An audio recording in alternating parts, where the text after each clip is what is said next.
നമസ്കാരം. മാർക്കറ്റ് വാച്ചിലേക്ക് വീണ്ടും സ്വാഗതം. കഴിഞ്ഞ രണ്ടാഴ്ച ആഗോളതലത്തിൽ തന്നെ ഓഹരി വിപണിക്ക് മോശം ദിവസങ്ങളായിരുന്നു.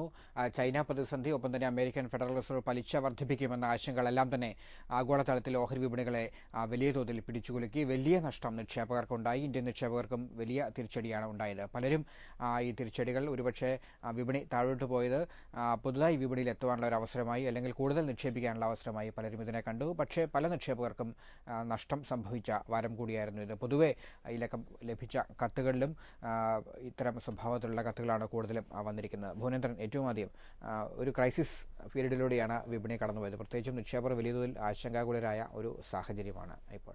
അവരോട് പ്രാഥമികമായിട്ട് എന്താണ് പറയാനുള്ളത്? ഇതിൻ്റെ ഒരു പ്രധാന റീസൺ ഗ്ലോബൽ നെഗറ്റീവ് സെന്റിമെന്റ്സും അതുപോലെ തന്നെ FISന്റെ വിഡ്രോവൽ. ഇത് വളരെ സിമ്പിളായിട്ട് മാർക്കറ്റിനെ അനലൈസ് ചെയ്യൽ ഈ രണ്ട് റീസണാണ്. ഗ്ലോബലായി വന്നിരിക്കുന്ന നെഗറ്റീവ് സെന്റിമെന്റ്സ്, അതിൽ ചൈനയുണ്ട്, അതുപോലെ തന്നെ ഫെഡിന്റെ ഈ 17th മീറ്റിംഗ് ഒരു ക്രൂഷ്യൽ തന്നെയാണ്. കാരണം ഫെഡ് റേറ്റ് ഹൈക്ക് വരുമോ എന്നുള്ള ഫിയർ, അതൊരു റീസൺ തന്നെയാണ്. അതുപോലെ ചൈന, അതിന്റെ റീസണിലാണ് FISന്റെ ഹ്യൂജ് വിഡ്രോവൽ വന്നിരിക്കുന്നത്. റെക്കോർഡ് വിഡ്രോവലാണ് വന്നിരിക്കുന്നത്. അപ്പോൾ ഡിമാൻഡ് സപ്ലൈ, അതിന് ഓവർ സപ്ലൈ വന്നു, അതനുസരിച്ചുള്ള ഡൊമസ്റ്റിക് ഡിമാൻഡ് ഉണ്ടായില്ല. ഒരു പരിധിവരെ വലിയൊരു ഫോളിൽ നിന്ന് മാർക്കറ്റിനെ രക്ഷിച്ചു പോലും ഡൊമസ്റ്റിക് ഇൻസ്റ്റിറ്റ്യൂഷൻ വളരെ ശക്തമായി ബൈയിങ് സൈഡിലുണ്ടായിരുന്നു. Through mutual fund institution, through ഒരു പരിധിവരെ മാർക്കറ്റിന്റെ വലിയൊരു ക്രാഷിനെ സപ്പോർട്ട് ചെയ്തു. ഇപ്പോൾ നമ്മളൊന്ന് കമ്പയർ ചെയ്യുകയാണെങ്കിൽ 2007-8 ഇതുപോലെ വിഡ്രോവൽ വന്നിട്ട് മാർക്കറ്റിൽ വലിയ ക്രാഷ് സംഭവിച്ചു. എന്നാൽ ഇപ്പോൾ അതിൽ കൂടുതൽ വിഡ്രോവൽ വന്നിട്ട് മാർക്കറ്റിൽ ക്രാഷ് സംഭവിക്കാത്തതിൻ്റെ ഒരു റീസൺ എന്ന് പറയുന്നത് ഒരു പരിധിവരെ നമ്മുടെ ഡൊമസ്റ്റിക് ഇൻസ്റ്റിറ്റ്യൂഷൻ വളരെ ശക്തമായി മാർക്കറ്റിനെ സപ്പോർട്ട് ചെയ്തിരുന്നു. അപ്പോൾ ഈ ഒരു ക്രാഷിൻ്റെ ഒരു പ്രധാന റീസൺ, അല്ലെങ്കിൽ ഈ ഡൗൺഫോളിൻ്റെ ഒരു പ്രധാന റീസൺ ഗ്ലോബലി വന്നിരിക്കുന്ന ഒരു ക്രൈസിസും. കാരണം മാർക്കറ്റ് ഇപ്പോൾ റീറ്റെയിൽ മാർക്കറ്റ് ക്യാപ്പ് എന്ന് പറയുന്നത് 4%, FISന്റെ 23%. അപ്പോൾ അത് തന്നെ റീസൺ. എപ്പോഴും FI ഡ്രിവൺ ആയിട്ടുള്ള ഒരു മാർക്കറ്റാണ് നമ്മുടെ. FIS എപ്പോൾ മാർക്കറ്റ് വിഡ്രോ ചെയ്തോ ഇമ്മീഡിയറ്റ് മാർക്കറ്റിൽ വളരെ ഷാർപ്പായിട്ടുള്ള ഫോൾ ഉണ്ടാവും. ഇപ്പോൾ റീസെൻ്റായിട്ട് നമ്മുടെ മാക്രോ മൈക്രോ ഫാക്ടേഴ്സ് എല്ലാം തന്നെ വളരെ പോസിറ്റീവാണ്. അപ്പോൾ ഇവിടെ ഇന്ത്യൻ കമ്പനികളുടെ റിസൾട്ട് ബെറ്ററാണ്. അങ്ങനെ ഒരു റീസൺ ഇവിടെ നിലനിൽക്കുന്നില്ല. അതുകൊണ്ട് തന്നെ ഇൻവെസ്റ്റേഴ്സിന് ഇതൊരു വലിയൊരു ഓപ്പർച്യൂണിറ്റിയാണ്. കാരണം വളരെ നല്ലൊരു പോർട്ട്ഫോളിയോ ബിൽഡ് ചെയ്യാനുള്ള ഒരു ഓപ്പർച്യൂണിറ്റിയാണ്. അപ്പോൾ ഇൻവെസ്റ്റ്മെൻറ്റ് എന്ന് പറയുന്നത് നമ്മൾ ഒരു സേവിങ്സ് അക്കൗണ്ട് പോലെയല്ല. അതൊരു ടൈം ഫ്രെയിം 5-10 years എന്നുള്ള രീതിയിൽ ഒരു ഇൻവെസ്റ്റ്മെൻറ്റ് പരിഗണിക്കുമ്പോൾ ഇറ്റ്സ് എ റൈറ്റ് ടൈം. പക്ഷേ മാർക്കറ്റിൽ ഇനിയും വോളറ്റിലിറ്റി വരാനുള്ള സാധ്യത കൂടുതൽ. വോളറ്റിലിറ്റി ഉണ്ടാകും, കാരണം ഓരോ റേഞ്ച് ഫിക്സ് ചെയ്യും. കാരണം അത്രത്തോളം വളരെ പോസിറ്റീവായിട്ടുള്ള സിറ്റുവേഷൻ അല്ല global situation. Indian economic situation better ആണെങ്കിലും FI ഡ്രിവൺ ആയിട്ടുള്ള ഒരു മാർക്കറ്റിൽ FISന്റെ വിഡ്രോവൽ വരുമ്പോൾ മാർക്കറ്റിൽ കറക്ഷൻ സംഭവിക്കും. അപ്പോൾ ഇപ്പോഴത്തെ രീതിയിൽ വീണ്ടും ഡൗൺ സൈഡ് ബ്രേക്ക് ചെയ്യാനുള്ള സാധ്യതയുണ്ട്. ഇമ്മീഡിയറ്റ് മാർക്കറ്റിൻ്റെ സപ്പോർട്ട് ഈ 7600 ആണ്. അവിടെ ഒരു സപ്പോർട്ട് ലഭിച്ച് ചില ഫേവറബിൾ ന്യൂസ് വരികയാണെങ്കിൽ അഗൈൻ 7850, 860 എന്ന് പറയുന്ന ഇമ്മീഡിയറ്റ് വരാവുന്ന ഒരു റെസിസ്റ്റൻസ് ആണ്. ആ 7860 ബ്രേക്ക് ചെയ്ത് ട്രേഡ് സ്റ്റെബിലൈസ് ഈ റൈഡ് കുറച്ചുകൂടി നമുക്ക് പ്രതീക്ഷിക്കാം. 8050 വരെ പോകാനുള്ള സാധ്യതയുണ്ട് ടെക്നിക്കൽ മൂവ്മെന്റ്. അതേസമയത്ത് ഡൗൺ സൈഡ് പോവുകയാണെങ്കിൽ ഇമ്മീഡിയറ്റ് ഈ 7600 ബ്രേക്ക് ചെയ്താൽ 7400 ലെവലിലേക്ക് ടെക്നിക്കലി മാർക്കറ്റ് പോകാനുള്ള ഒരു സാധ്യത വളരെ കൂടുതലാണ്. അപ്പോൾ എന്തായാലും പുതിയ മൂവിംഗ് റേഞ്ച് ഫിക്സ് ചെയ്യും. കാരണം 7400 വരികയാണെങ്കിൽ 7400, 7800 എന്നുള്ള കുറച്ച് നാൾ ആ ഒരു ലെവൽ മൂവ് ചെയ്യാം. ഇപ്പോഴത്തെ സാഹചര്യത്തിൽ മാർക്കറ്റിന് നമ്മൾ അനലൈസ് ചെയ്താൽ 7400 ബ്രേക്ക് ചെയ്യാനുള്ള പോസിബിലിറ്റി വളരെ കൂടുതലാണ്. ചിലപ്പോൾ 7150 എന്ന് പറയുന്ന ലെവൽ വരെ പോകാനുള്ള സാധ്യതയുണ്ട്. അത് ഒരൊറ്റ സ്ട്രെച്ചിൽ അത് പോകാനുള്ള സാധ്യതയില്ല. ഞാൻ ഈ പറഞ്ഞല്ലോ 7400, 7800 റിക്കവറി സംഭവിക്കാം. അതിൽ 7860 ബ്രേക്ക് ചെയ്ത് സ്റ്റെബിലൈസ് ചെയ്താൽ 8050ലേക്ക് പോവാം. അതേസമയത്ത് ഗ്ലോബൽ സിറ്റുവേഷൻ ബെറ്റർ ആകുകയാണെങ്കിൽ നമ്മൾ ഈ പറയുന്ന 7400, 7150 വരാനുള്ള പോസിബിലിറ്റി ഇല്ല. ഇപ്പോഴത്തെ നമ്മൾ സാഹചര്യം വിലയിരുത്തുമ്പോൾ ഫെഡ് റേറ്റ് ഹൈക്ക്, ചൈനയുടെ വീണ്ടും ക്രൈസിസ്, ഇന്ത്യയിൽ എന്തെങ്കിലും പൊളിറ്റിക്കലായിട്ടുള്ള ചില മൂവ്മെൻറ്റ് അല്ലെങ്കിൽ ബില്ല് പാസ്സാകാതിരിക്കുക, അങ്ങനെ അതല്ലെങ്കിൽ RBI അങ്ങനെ എന്തെങ്കിലും ഇഷ്യൂസ് വരികയാണെങ്കിൽ വീണ്ടും നെഗറ്റീവ് സോണിലേക്ക് മാർക്കറ്റ് മൂവ് ചെയ്യാം. വോളറ്റിലിറ്റി മാർക്കറ്റിലുണ്ടാവും. അതിൻ്റെ പ്രധാന റീസൺ ഒന്ന് China, reserve bank of India, അതുപോലെ ഫെഡ്. ഈ 3 ഫാക്ടേഴ്സ് മാർക്കറ്റിനെ വളരെയധികം ഇൻഫ്ലുവൻസ് ചെയ്യും. മാർക്കറ്റിൽ വോളറ്റിലിറ്റി ഉണ്ടാവും. ചൈനയിൽ നിന്ന് വരുന്ന ഡാറ്റ മാർക്കറ്റിൽ വോളറ്റിലിറ്റി ഉണ്ടാവും. നമ്മളുടെ റിസർവ് ബാങ്ക് ഓഫ് ഇന്ത്യ ഏതെങ്കിലും റേറ്റ് കട്ട് വരികയാണെങ്കിൽ അത് വളരെ പോസിറ്റീവായിട്ടുള്ള ഇമ്പാക്റ്റ് ഉണ്ടാക്കും. ഫെഡ് ഈ 17 റേറ്റ് ഹൈക്ക് വരികയാണെങ്കിൽ അതും വളരെ നെഗറ്റീവായിട്ടുള്ള ഇമ്പാക്റ്റ് ക്രിയേറ്റ് ചെയ്യും. അതുകൊണ്ട് ഈ ഒരു മാസം മാർക്കറ്റിൽ വളരെയധികം വോളറ്റിലിറ്റി വരാനുള്ള ഒരു സാധ്യതയുണ്ട്. അതേസമയത്ത് പല സ്റ്റോക്കുകളും വളരെ ഡിസ്കൗണ്ട് അല്ലെങ്കിൽ ഫെയർ വാല്യൂവിൽ മൂവ് ചെയ്യുകയാണ്. ഇൻവെസ്റ്റ് ചെയ്ത നിക്ഷേപകരെ സംബന്ധിച്ച് 2-3 സ്റ്റേജ് ആവറേജ് ചെയ്ത് ഇവരുടെ ഫണ്ട് തീർന്നു. പുതുതായി സ്റ്റോക്ക് മാർക്കറ്റിൽ വരാനും പുതിയൊരു പോർട്ട്ഫോളിയോ ബിൽഡ് ചെയ്യാനുള്ള വലിയൊരു ഓപ്പർച്യൂണിറ്റിയാണ് ഇൻവെസ്റ്റേഴ്സിനെ സംബന്ധിച്ച് കിട്ടുന്നത്. കാരണം പലർക്കും ഈ റാലിയിൽ ചെറിയ റാലി ആണെങ്കിൽ പോലും വിറ്റുമാറുന്നതാണോ നല്ലത്? ഈ ഷോർട്ട് ടൈം ഗെയിൻ എടുത്ത് പോകുന്നതായിരിക്കും ഇപ്പോഴത്തെ സമയത്ത്? ഇവിടെ അഭിലാഷ്, അതൊരു പ്രശ്നം എന്താണെന്ന് വെച്ചാൽ, ഒരു റീറ്റെയിൽ ഇൻവെസ്റ്റേഴ്സിന് ഫെഡിന്റെ തീരുമാനം എന്തായിരിക്കും, റിസർവ് ബാങ്ക് ഓഫ് ഇന്ത്യ എന്ത് തീരുമാനം എടുക്കും എന്ന് പറയാൻ സാധിക്കില്ല. അതുകൊണ്ട് നമ്മളിത് വിറ്റുമാറുന്ന സമയത്തായിരിക്കും പോസിറ്റീവായിട്ടുള്ള ന്യൂസുകൾ വരുമ്പോൾ മാർക്കറ്റിൽ ഈ ഷാർപ്പായിട്ടുള്ള ഫോൾ വരുമ്പോൾ റിക്കവറിയും വളരെ ഷാർപ്പായിരിക്കും. അപ്പോൾ എന്നും ഇൻവെസ്റ്റർക്ക് നഷ്ടമായിരിക്കും. അതുകൊണ്ട് ഒരു ഇൻവെസ്റ്റർ ഒരു കാരണവശാലും ഈ മാർക്കറ്റിൻ്റെ മൂവിനനുസരിച്ച് ബൈങ്ങും സെല്ലിങ്ങും ചെയ്യാതെ എക്സിറ്റ് ചെയ്ത് മാറുന്ന സ്ട്രാറ്റജി അല്ല നല്ലത്. ഓരോ ഷാർപ്പായിട്ടുള്ള ഫോൾ വരുമ്പോൾ എക്സിറ്റ് ചെയ്ത് ഫോൾ വരുമ്പോൾ ബൈങ് നടത്തുക എന്നുള്ളൊരു സ്ട്രാറ്റജിയാണ് നല്ലത്. കാരണം ഇപ്പോൾ പല സ്റ്റോക്കുകളും, ഇപ്പോൾ സ്റ്റേറ്റ് ബാങ്ക് എടുത്താലും പഞ്ചാബ് നാഷണൽ ബാങ്ക് എടുത്താലും പല ഫാർമ സ്റ്റോക്കുകളും അവൈലബിൾ ആണ്. നമുക്കറിയാം, റീക്യാപിറ്റലൈസേഷൻ്റെ ന്യൂസിന് ശേഷം എല്ലാ അനലിസ്റ്റുകളും സ്റ്റേറ്റ് ബാങ്കും PNB എല്ലാ ബാങ്കിങ് സ്റ്റോക്കുകളും ബൈ റെക്കമെൻഡേഷൻസ് കൊടുത്തു. ആ സ്റ്റോക്കുകളൊക്കെ തന്നെ 15-20% ഡ്രോപ്പിൽ ഇപ്പോൾ ലഭിക്കുകയാണ്. ഈ ബാങ്കിലൊന്നും നെഗറ്റീവായിട്ടൊന്നും സംഭവിച്ചിട്ടില്ല. ഇത് FISന്റെ സെല്ലിംഗ് കൊണ്ടാണ് ഈ മാർക്കറ്റിൽ ക്രാഷ് വന്നിരിക്കുന്നത്. അത് അപ്പോൾ ലോങ് ടൈം വ്യൂവിൽ ഇപ്പോൾ ഞാൻ ഗ്ലോബൽ റിക്കവറി സംഭവിക്കുന്നു.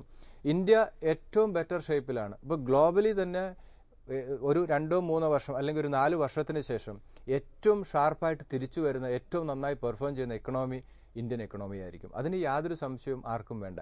ആ എക്കണോമിയുടെ റിവൈവൽ എന്ന് പറയുന്നത് ഇന്ത്യൻ കമ്പനികളുടെ റിവൈവലാണ്. അപ്പോൾ അതൊരു ഓപ്പർച്യൂണിറ്റിയാണ് ഇൻവെസ്റ്റേഴ്സിനെ സംബന്ധിച്ച്. ഡീപ്പ് ഡിസ്കൗണ്ടിൽ ഇപ്പോൾ സ്റ്റോക്ക് അവൈലബിൾ ആണ്. അതിലുപരി ഇനിയും താഴെ പോകില്ല എന്ന് നമുക്ക് പറയാൻ സാധിക്കില്ല. കാരണം അതാ ഞാൻ പറഞ്ഞത്, 7150 വരെ മനസ്സിൽ കണ്ടുകൊണ്ടുള്ള ഒരു ഇൻവെസ്റ്റ്മെൻ്റ് ആയിരിക്കും ഇൻവെസ്റ്റേഴ്സിനെ സംബന്ധിച്ച് നല്ലത്. അതിനിടയിൽ വോളറ്റിലിറ്റി ഉണ്ടാകാം. ഞാനീ പറഞ്ഞ മൂവിങ് റേഞ്ചിൽ മാർക്കറ്റ് മൂവ് ചെയ്യാനുള്ള സാധ്യത കൂടുതലാണ്. റിയൽ റൈഡ് വരണമെങ്കിൽ 8050 ബ്രേക്ക് ചെയ്ത് ട്രേഡ് സ്റ്റെബിലൈസ് ചെയ്തെങ്കിൽ മാത്രമേ ഫർദർ ഒരു അപ്സൈഡിലേക്ക് മാർക്കറ്റ് പോകാനുള്ള സാധ്യത ഉള്ളൂ. നിക്ഷേപകർ സ്വീകരിക്കേണ്ട കൂടുതൽ സ്ട്രാറ്റജികൾ, ഒപ്പം തന്നെ ഈ ഇലക്കം ലഭിച്ച കത്തുകൾ, അതിലേക്ക് നമുക്ക് വരാം. അതിനു മുമ്പ് ഒരു ചെറിയ ഇടവേള.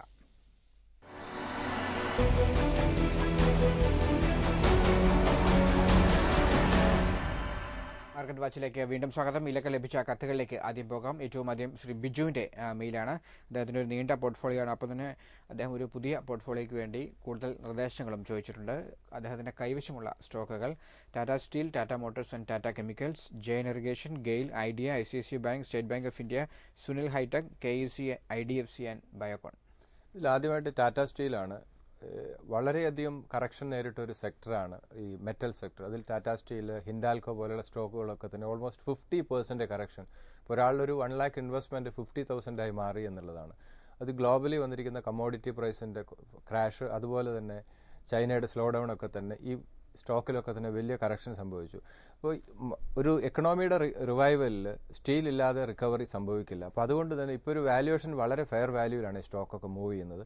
നമുക്ക് തന്നെ അറിയാം, ഇതിനു മുമ്പൊക്കെ ടാറ്റ സ്റ്റീൽ ഒരു അവസരത്തിൽ 100 rupees വരെ ഇതുപോലത്തെ വലിയൊരു ക്രാഷ് വന്ന സമയത്ത് വന്നതിന് ശേഷമാണ് 740 വരെ മൂവ് ചെയ്തിട്ടുണ്ട്. അപ്പോൾ അതുപോലെ തന്നെ കണ്ടിന്യൂസ് ഒരു കറക്ഷൻ സംഭവിച്ചുകൊണ്ടിരിക്കുകയാണ്. അപ്പോൾ പേഷ്യൻസ് ആവശ്യമാണ്. അപ്പോൾ ഇൻവെസ്റ്റ് ചെയ്ത നിക്ഷേപകർ ഒരു കാരണവശാലും പൈസ നഷ്ടപ്പെട്ടു എന്ന് പേടിക്കേണ്ട ആവശ്യമില്ല. കാരണം സ്റ്റോക്ക് മാർക്കറ്റിൽ കറക്ഷൻ വരും, അതിലും ഷാർപ്പായുള്ള റിക്കവറി സംഭവിക്കും. പക്ഷേ ബാലൻസ് ഫണ്ട് മാത്രം ഇൻവെസ്റ്റ് ചെയ്യുക. ഇവിടെ ടാറ്റ സ്റ്റീൽ അഗൈൻ 200 ഇമ്മീഡിയറ്റ് വരാവുന്ന ഒരു സപ്പോർട്ടാണ്. ദെൻ 184, 250 ആണ് ഒരു ഇമ്മീഡിയറ്റ് വരാവുന്ന ഒരു റെസിസ്റ്റൻസ്. അടുത്തത് ടാറ്റ മോട്ടോഴ്സ് ആണ്. ഈ ടാറ്റ സ്റ്റീലും ടാറ്റ മോട്ടോഴ്സും രണ്ടും ചൈനയുടെ ആ സ്ലോ ഡൗൺ തന്നെയാണ് ഈ സ്റ്റോക്കിലും റിഫ്ലക്ട് ചെയ്തിരിക്കുന്നത്. ഓട്ടോമൊബൈൽ സെക്ടറിൽ ഏറ്റവും ഷാർപ്പായുള്ള കറക്ഷൻ നേരിട്ട ഒരു സ്റ്റോക്കാണ് ടാറ്റ മോട്ടോഴ്സ്. ടാറ്റ മോട്ടോഴ്സ് ഇപ്പോൾ ഓട്ടോമൊബൈൽ സെക്ടറിൽ ഏറ്റവും ഫെയർ വാല്യൂ അല്ലെങ്കിൽ ഒരു ഡിസ്കൗണ്ട് വാല്യൂവിൽ മൂവ് ചെയ്യുന്ന ഒരു ഓട്ടോമൊബൈൽ സ്റ്റോക്കാണ്. ഇൻവെസ്റ്റ്മെൻറ്റിന് പരിഗണിക്കാം. അഗൈൻ 300 ആണ് ഈ സ്റ്റോക്കിൽ ഇമ്മീഡിയറ്റ് വരാവുന്ന ഒരു സപ്പോർട്ട്. ദെൻ 275, രണ്ട് സപ്പോർട്ട് ലെവലാണ്. 360 ഇമ്മീഡിയറ്റ് വരാവുന്ന റെസിസ്റ്റൻസ്. ദെൻ ടാറ്റ കെമിക്കലാണ്. 360, 321 ഇപ്പോഴത്തെ രീതിയിൽ ഒരു ഇൻവെസ്റ്റ്മെൻറ്റ് അഡ്വൈസബിൾ അല്ല. 321 ലെവലിലേക്ക് വരികയാണെങ്കിൽ ഇൻവെസ്റ്റ്മെൻറ്റിന് പരിഗണിക്കാം. 440 ആണ് സ്റ്റോക്കിൽ ഇമ്മീഡിയറ്റ് വരാവുന്ന resistance. Then Jain Irrigation 50 and 44. Monsoon മോശമാകുന്നതൊക്കെ തന്നെ ഇപ്പോഴത്തെ രീതിയിൽ ഈ സ്റ്റോക്കിനെ സംബന്ധിച്ച് നെഗറ്റീവാണ്. അതുകൊണ്ട് കുറച്ചുകൂടെ പേഷ്യൻസോടുകൂടി ഒന്ന് കുറച്ച് വെയിറ്റ് ചെയ്തിട്ടുള്ളൊരു ഇൻവെസ്റ്റ്മെൻ്റ് ആയിരിക്കും നല്ലത്. 70 ആണ് സ്റ്റോക്കിൽ immediate resistance. Then GAIL 260, 240 and 320 രണ്ട് സപ്പോർട്ട് ലെവലാണ്. അതുപോലെ ഐഡിയ ഇപ്പോഴത്തെ വാല്യുവേഷൻ വളരെ ഫെയർ ആണ്. നമ്മളൊരു ടെലികോം സ്റ്റോക്ക് സെലക്ട് ചെയ്യുകയാണെങ്കിൽ അത് ഒന്ന് ഐഡിയ ആൻഡ് ഭാരതി എയർടെൽ, ഈ രണ്ട് stock long time point of വ്യൂവിൽ വളരെ നല്ല വാല്യുവേഷനിൽ മൂവ് ചെയ്യുന്നു. ഇൻവെസ്റ്റ്മെൻറ്റിന് പരിഗണിക്കാം. 140 and 122 രണ്ട് സപ്പോർട്ട് ലെവലാണ്. 170 ആണ് സ്റ്റോക്കിൽ ഇമ്മീഡിയറ്റ് വരാവുന്ന റെസിസ്റ്റൻസ്. ദെൻ സുനിൽ ഹൈടെക് ആണ്. ഫണ്ടമെൻ്റലി വളരെ സൗണ്ടാണ്. ഇൻവെസ്റ്റ്മെൻറ്റിന് പരിഗണിക്കാം. 200 and 176 രണ്ട് സപ്പോർട്ട് ലെവലാണ്. 300 ആണ് സ്റ്റോക്കിൽ ഇമ്മീഡിയറ്റ് വരാവുന്ന റെസിസ്റ്റൻസ്. ദെൻ KEC 112, 100 രണ്ട് സപ്പോർട്ടാണ്. KEC ഇൻവെസ്റ്റ്മെൻറ്റിന് പരിഗണിക്കാം. വാല്യുവേഷൻ വളരെ ഫെയർ ആണ്. 150 ആണ് സ്റ്റോക്കിൽ ഇമ്മീഡിയറ്റ് റെസിസ്റ്റൻസ്. ദെൻ IDFC ആണ്.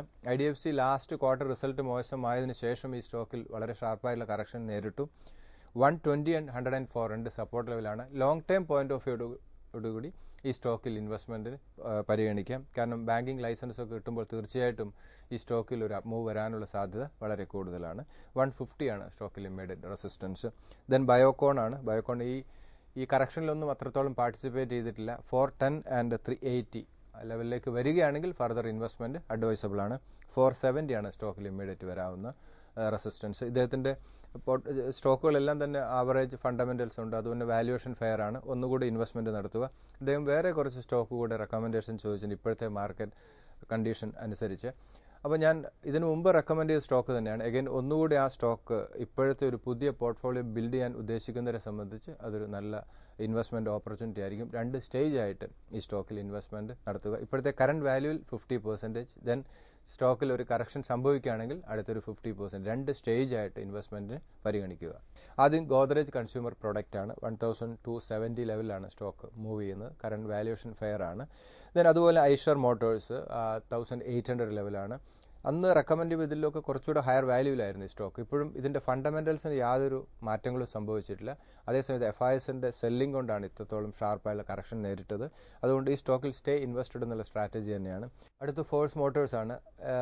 2 വീക്സ് ബാക്ക് 3400 പോയ സ്റ്റോക്കാണ് ഇന്നിപ്പോൾ 2000 ലെവലിലേക്ക് മൂവ് ചെയ്തിരിക്കുന്നത്. അതൊരു നല്ല ഇൻവെസ്റ്റ്മെൻറ്റ് സ്റ്റോക്ക് തന്നെയാണ്. ഫോഴ്സ് മോട്ടോഴ്സ് 2000 റേഞ്ചിലാണ് സ്റ്റോക്ക് മൂവ് ചെയ്യുന്നത്. അതുപോലെ തന്നെ ബാറ്റ ഓൾമോസ്റ്റ് 40% കറക്ഷൻ ബാറ്റയിൽ നേരിട്ടു.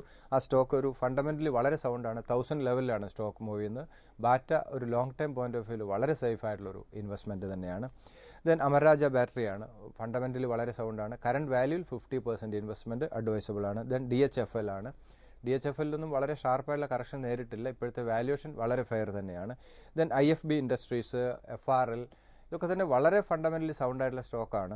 അതുപോലെ തോമസ് കുക്ക് ഒരു സീസണൽ സ്റ്റോക്ക് എന്ന് വേണമെങ്കിൽ നമുക്ക് പറയാം. തോമസ് കുക്കൊക്കെ ഇപ്പോഴും 200 റേഞ്ചിലാണ് സ്റ്റോക്ക് മൂവ് ചെയ്യുന്നത്. അതുപോലെ ഡാബർ വളരെ ഫെയർ വാല്യുവേഷനിൽ കറക്ഷൻ വളരെ ഷാർപ്പായിട്ടുള്ള കറക്ഷൻ നേരിട്ടു. 280 ലെവലിലാണ് ഇപ്പോൾ സ്റ്റോക്ക് മൂവ് ചെയ്യുന്നത്. ഡാബർ ഇൻവെസ്റ്റ്മെൻറ്റിന് പരിഗണിക്കാം. അതിൽ സിഞ്ചൻ ഇപ്പോൾ റീസെൻ്റായിട്ട് ലിസ്റ്റ് ചെയ്താണ്. ഒരു ലോങ് ടൈം വ്യൂവിൽ വളരെ നന്നായി പെർഫോം ചെയ്യാൻ സാധ്യതയുള്ള സ്റ്റോക്കാണ്. Then state Bank of India നമുക്ക് വളരെ ഫെമിലിയർ ആയിട്ടുള്ള സ്റ്റേറ്റ് ബാങ്ക് ഓഫ് ഇന്ത്യ ഇൻവെസ്റ്റ്മെൻറ്റിന് പരിഗണിക്കുക. വളരെ ഫെയർ വാല്യൂയിലാണ് സ്റ്റോക്ക് ഇപ്പോഴും മൂവ് ചെയ്യുന്നത്. ദെൻ ICICI ബാങ്ക് ഏറ്റവും കൂടുതൽ കറക്ഷൻ നേരിട്ട ഒരു പ്രൈവറ്റ് സെക്ടർ ബാങ്കാണ്. ഇപ്പോഴത്തെ വാല്യുവേഷൻ വളരെ ഫെയർ വാല്യൂയിലാണ് സ്റ്റോക്ക് മൂവ് ചെയ്യുന്നത്. ഇതിനു മുമ്പ് ഇൻവെസ്റ്റ്മെൻറ്റ് നടത്തിയ നിക്ഷേപകർക്കും ഇപ്പോഴത്തെ വാല്യുവേഷൻ ഒന്നുകൂടി സ്റ്റോക്ക് ആവറേജ് ചെയ്യുന്നത് നന്നായിരിക്കും. Then Punjab National Bank current വാല്യുവേഷനിൽ വളരെ അട്രാക്റ്റീവ് വാല്യുവേഷനിലാണ് സ്റ്റോക്ക് മൂവ് ചെയ്യുന്നത്. സെയിം സ്റ്റോറി തന്നെ. ഒരു 2 weeks back Punjab National Bank 175, 176 ലെവലിൽ മൂവ് ചെയ്ത സ്റ്റോക്കാണ്. ഇന്ന് ബിലോ 130. അപ്പോൾ അതൊരു ഡീപ്പ് ഡിസ്കൗണ്ടിൽ തന്നെയാണ് ഈ സ്റ്റോക്ക് മൂവ് ചെയ്യുന്നത്. ദെൻ ക്രോംപ്ടൺ ഗ്രീവ്സ് ആണ് 161 റേഞ്ചിൽ നല്ലൊരു ഇൻവെസ്റ്റ്മെൻറ്റ് ഓപ്പർച്യൂണിറ്റി തന്നെയാണ്. ദെൻ BHELലും വളരെ ഷാർപ്പായിട്ടുള്ള കറക്ഷൻ ആ റിസൾട്ടിന് ശേഷം നേരിട്ടു. ആ സ്റ്റോക്കും ഇൻവെസ്റ്റ്മെൻറ്റിന് പരിഗണിക്കാം. ദെൻ സിപ്ല ഫാർമ സെക്ടറിൽ ഏറ്റവും ഒരു വാല്യൂവിൽ ഫെയർ വാല്യൂവിൽ മൂവ് ചെയ്യുന്ന ഒരു സ്റ്റോക്കാണ്. ഇപ്പോഴത്തെ വാല്യുവേഷൻ വളരെ ഫെയർ ആണ്. 650 ബിലോ ഈ സ്റ്റോക്ക് അക്യുമുലേറ്റ് ചെയ്യുക. ദെൻ TVS മോട്ടോഴ്സ് ഓൾറെഡി ഞാൻ ഭാരതി എയർടെൽ ഐഡിയ ഞാൻ ഓൾറെഡി പറഞ്ഞു കഴിഞ്ഞു. ഈ സ്റ്റോക്കൊക്കെ തന്നെ ഇൻവെസ്റ്റ്മെൻറ്റിന് പരിഗണിക്കാവുന്ന സ്റ്റോക്കുകൾ തന്നെയാണ്. ഇത് ഇപ്പോഴത്തെ സാഹചര്യത്തിൽ ഒരു 50% ഇൻവെസ്റ്റ്മെൻറ്റ്. ദെൻ മാർക്കറ്റിൽ ഒരു കറക്ഷൻ കൂടെ സംഭവിക്കുകയാണെങ്കിൽ ഇപ്പോൾ സംഭവിക്കാനുള്ള സാധ്യത കൂടുതൽ. അതേ അവസരത്തിൽ തന്നെ റിസർവ് ബാങ്ക് ഓഫ് ഇന്ത്യ വളരെ പോസിറ്റീവായിട്ട് എന്തെങ്കിലും തീരുമാനം എടുക്കുക, ഫെഡിൻ്റെ റേറ്റ് ഹൈക്ക് മാറ്റിവെക്കുക, ഇങ്ങനെയുള്ള തീരുമാനങ്ങൾ വരികയാണെങ്കിൽ വീണ്ടും വളരെ ഷാർപ്പായിട്ടുള്ള റിക്കവറി മാർക്കറ്റിൽ നമുക്ക് സംഭവിക്കാം. അപ്പോൾ നമുക്ക് ഓപ്പർച്യൂണിറ്റി നഷ്ടപ്പെടാതിരിക്കാൻ വേണ്ടിയിട്ടാണ് ഇപ്പോഴത്തെ കറണ്ട് വാല്യൂവിൽ 50% ഇൻവെസ്റ്റ്മെൻറ്റ് ഞാൻ പരിഗണിക്കണം എന്ന് പറയുന്നത്. ഈ സ്റ്റോക്കുകളൊക്കെ തന്നെ ഫണ്ടമെൻ്റലി വളരെ സൗണ്ടും അതോടൊപ്പം തന്നെ ലാസ്റ്റ് മാർക്കറ്റിൻ്റെ റൈഡിന് ശേഷം ഓൾമോസ്റ്റ് ഒരു 50 അല്ലെങ്കിൽ 40% കറക്ഷൻ നേരിട്ട സ്റ്റോക്കുകളാണ്.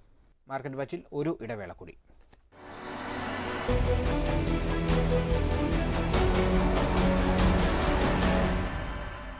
മാർക്കറ്റ് വാച്ചിലേക്ക് വീണ്ടും സ്വാഗതം.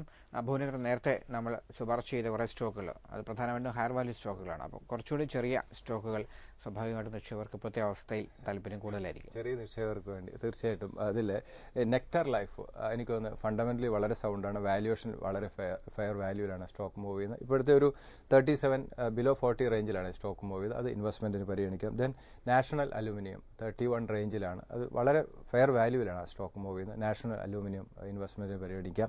അതിൽ GC വെഞ്ചേഴ്സ് ഇൻവെസ്റ്റ്മെൻറ്റിന് പരിഗണിക്കാം. 70 റേഞ്ചിലാണ് സ്റ്റോക്ക് മൂവ് ചെയ്യുന്നത്. അതിൽ ആനന്ദരാജ് ഇൻഡസ്ട്രീസ് റിയൽ എസ്റ്റേറ്റിൽ ഉള്ള വളരെ നല്ല കമ്പനികളിലും വാല്യുവേഷൻ വളരെ ലോവർ വാല്യൂവിൽ മൂവ് ചെയ്യുന്ന ഒരു സ്റ്റോക്കാണ്.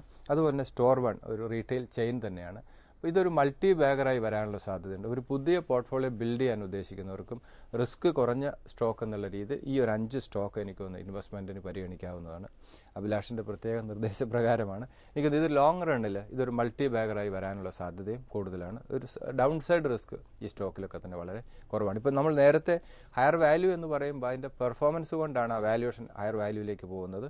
അപ്പോൾ ആ സ്റ്റോക്കും ഫണ്ടമെൻ്റലി സൗണ്ടാണ്. ഈ സ്റ്റോക്കുകൾ ഒരു ബിലോ 50 റേഞ്ചിൽ വരുന്ന ഈ സ്റ്റോക്കും ഇൻവെസ്റ്റ്മെൻറ്റിന് പരിഗണിക്കാം.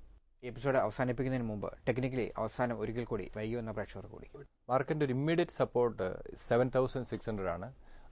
ആ സപ്പോർട്ട് ലഭിച്ച് മാർക്കറ്റിൽ റിക്കവറി സംഭവിക്കുകയാണെങ്കിൽ 7860 എന്ന് പറയുന്ന ക്രൂഷ്യൽ റെസിസ്റ്റൻസ് ആണ്.